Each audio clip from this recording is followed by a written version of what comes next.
Hey everyone, welcome back to Dunk Talk. All right, let's just say it. The Knicks are going off, man. It's literally incredible.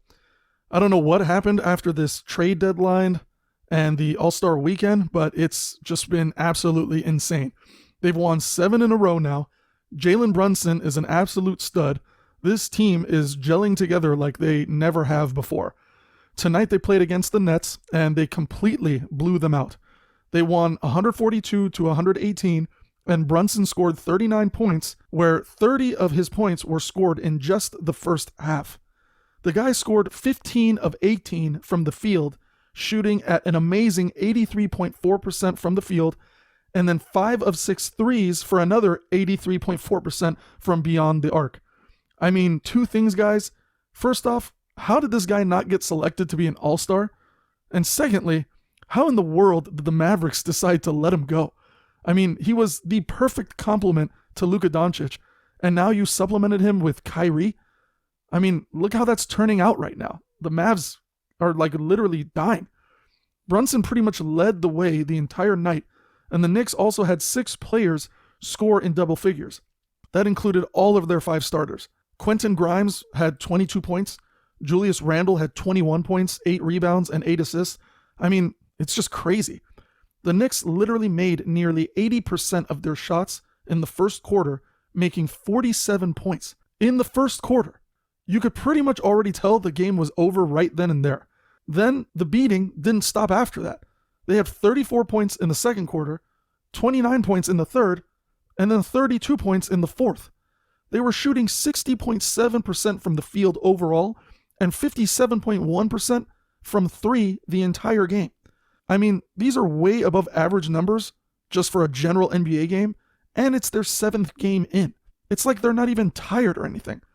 Maybe Brunson took the All-Star snub personally. I don't know.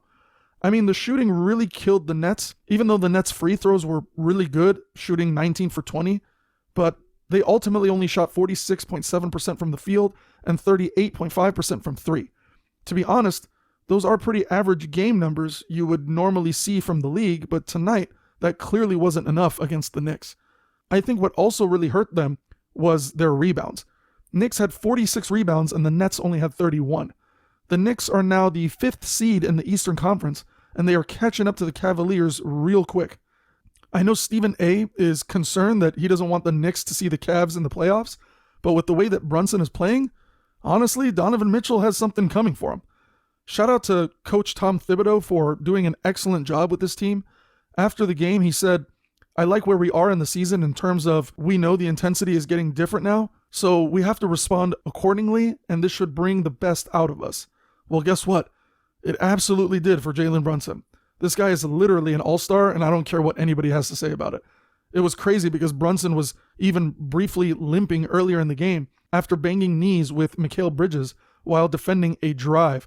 But then he had this perfect second quarter as the Knicks extended their lead to 81 and 54. I feel for the Nets because they have some great young talent now.